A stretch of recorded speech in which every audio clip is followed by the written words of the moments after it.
से आप अपनी योजना को प्रदर्शित कर सकते हैं। तो मेरा जो टॉपिक था वो था सतत आकलन। मेरी कोच मेंटर स्वाति मैम ने मेरी मदद करी उसमें कि किस तरह से हम उसमें और बढ़िया कर सकते हैं। मैं अभिनव प्राथमिक विद्यालय का कोगलना में प्रधानाध्यापक के पद पर भी कार्यरत हूँ।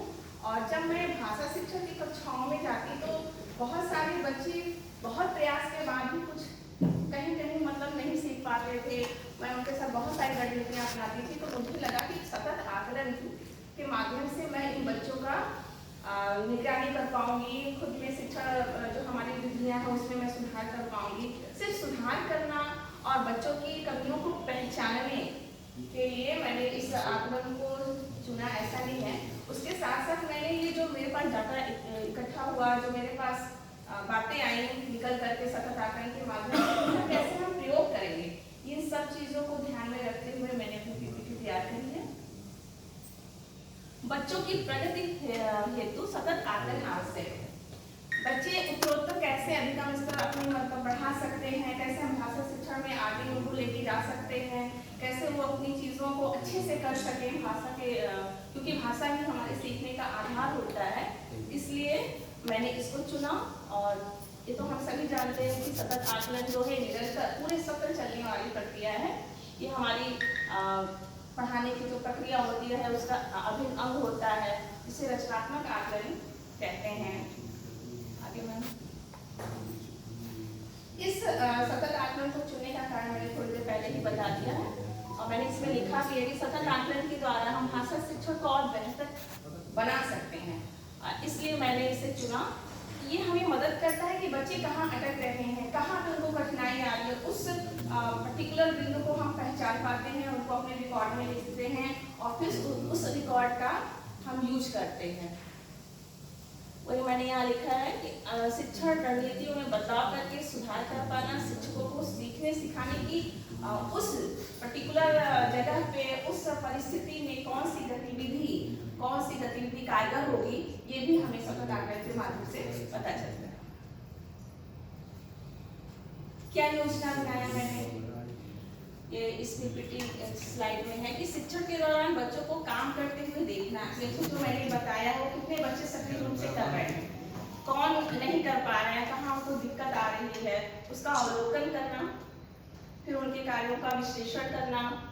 मैंने अभ्यास पुस्तिका पे, कार्यपत्रक पे बहुत सारे बच्चों को काम करने के लिए दिया, उसका जांच किया, उसका रिकॉर्ड रखा। हर एक बच्चे के सीखने में आई कठिनाइयों को समझकर उन्हें उचित स्कैफोल्डिंग की बात आती है, हमने उसको दिया।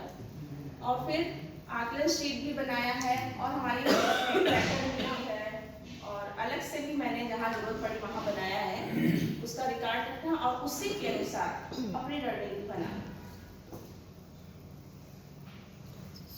पूर्व की अपेक्षा अब शिक्षण प्रक्रिया और बच्चों में किस तरह के बदलाव हमें देखने को मिले, वो यही है कि जो बच्चे कक्षा में पीछे रहते थे, नहीं बोलते थे, हिचक थी, मौखिक भाषा विकास कराया, कहाँ वो नहीं कर पा रहे हैं उसको देखा, तो आज वो बच्चे खुल के बात करते हैं, अपनी बात को रख सकते हैं, यहाँ तक कि हाथ भी पकड़ के मैडम जी चलिए बताइए पढ़ाइए। तो उनकी झिझक बहुत हद तक दूर हो चुकी है, वे अब सीख रहे हैं। नहीं भी सीखते हैं तो बताते हैं कि हाँ हमें यहाँ दिक्कत आ रही है। जो बच्चे कुछ नहीं कर पाते थे, अब वो अक्षर, शब्द, वाक्य, इस तरह से उनकी प्रगति हो रही है।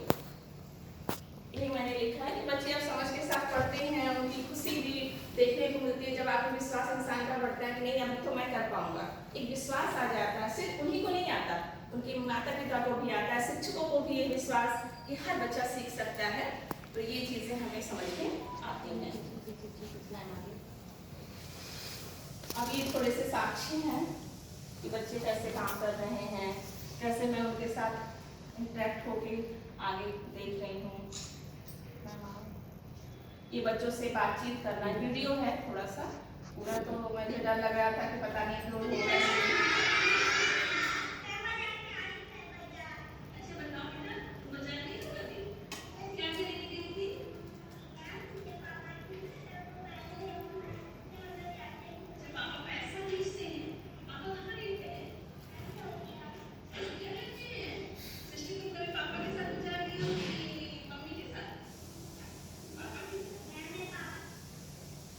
कि बस इतना यहाँ पे बताने का उद्देश्य है कि जब एक बच्चा खुल के अपनी बात रखता है ना, तो उसको देख के अन्य बच्चे भी प्रोत्साहित होते हैं और उनके भी अंदर आता है कि अच्छा ये अपनी बात कर सकता है, तो मुझे भी मैं भी कर सकती हूँ। और उस बच्चे का नाम लेने का मेरा बस यहाँ उद्देश्य था कि मैं पर्टिकुलर बच्चे को नाम लेके बुलाती हूँ कि अच्छा ये नहीं बोली है सुबह से, आज इससे पूछते हैं। अच्छा, इसके बारे में मैं दूसरे बच्चे को मौका दे रहा हूँ, तो प्रत्येक बच्चे को मौका मिल सके, इस तरह से मैंने ऐसे काम किया।